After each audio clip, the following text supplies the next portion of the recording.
What if the very person you turned away was the one who gave you life? It's a story about love, about pride, about a son and a mother he thought he had lost forever. The mansion sat high on the hill, glowing with wealth and pride. Every surface sparkled, every corner spoke of power. Inside lived a man who believed he had it all, Charles Donovan. To the world, he was untouchable. To those who worked for him, he was cold, distant, a man who saw others only as tools for his empire. But then she arrived, a new maid. Her name was Evelyn. She was quiet, gentle, moving with a dignity that felt out of place in a house built on arrogance. Her smile warmed the staff. Her kindness softened their days.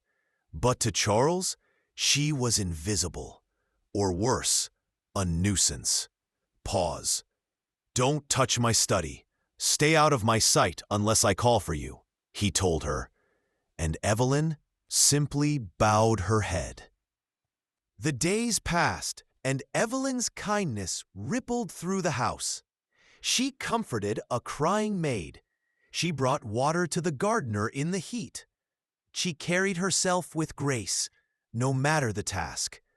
But Charles never noticed, or rather, he refused to, until the night of his great business gathering.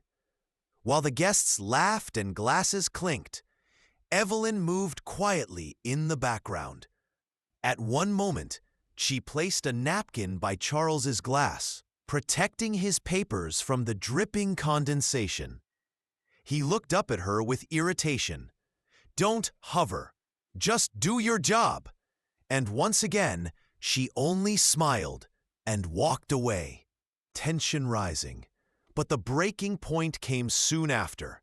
Charles stormed into the hall, his voice echoing like thunder. "Who touched my books?" The staff froze, and then Evelyn stepped forward. "It was me, sir. I only meant to tear for them." His face twisted with anger. "I gave you one instruction. Stay out of my study. Pack your things, you're fired." Gasps filled the room. The staff wanted to defend her, but Evelyn, calm as ever, only lowered her eyes. She said nothing. She begged for nothing.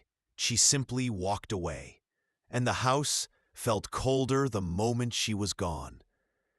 Later that night, Charles found an envelope on his desk. Inside, an old, faded photograph. His hands shook as he lifted it. A young woman, Evelyn, holding a newborn baby. On the back, in faded ink, it read, "Charles, my son, 1971. His breath caught. His chest tightened. Memories, long buried, came rushing back, her voice singing him to sleep, her hands tucking him into bed. And the pain of the day she left. He had been told she abandoned him, that she didn't want him. But now he knew the truth. She hadn't been a stranger. She hadn't been a maid. She was his mother. Charles raced out into the night, the rain pouring down. His heart pounded as he searched the streets. Finally, he saw her, Evelyn, sitting alone at the bus stop, her small bag on her lap, her uniform soaked through. For the first time in decades, his voice broke. "Mother!" The people around turned to look. Evelyn lifted her head slowly, eyes wide, filling with tears. Charles fell to his knees in the rain. His voice cracked, raw and desperate. "I didn't know. I didn't know it was you. Please forgive me." End.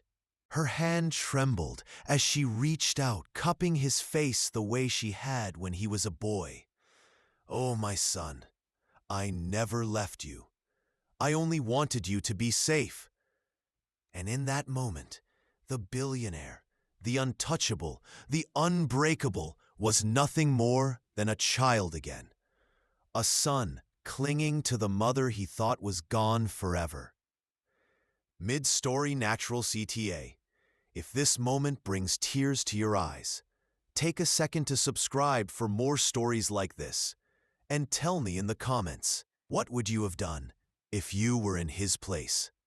To Charles, true wealth was no longer found in banks or boardrooms. It was found in the rain, on his knees, calling out the word mother. And to Evelyn, her fortune was simply this: to be seen, to be loved, not as a servant, but as the woman who had given her son life. Sometimes the greatest treasure is not gold, nor power, nor pride. It is love rediscovered, and the chance to hold again the one you thought was lost forever.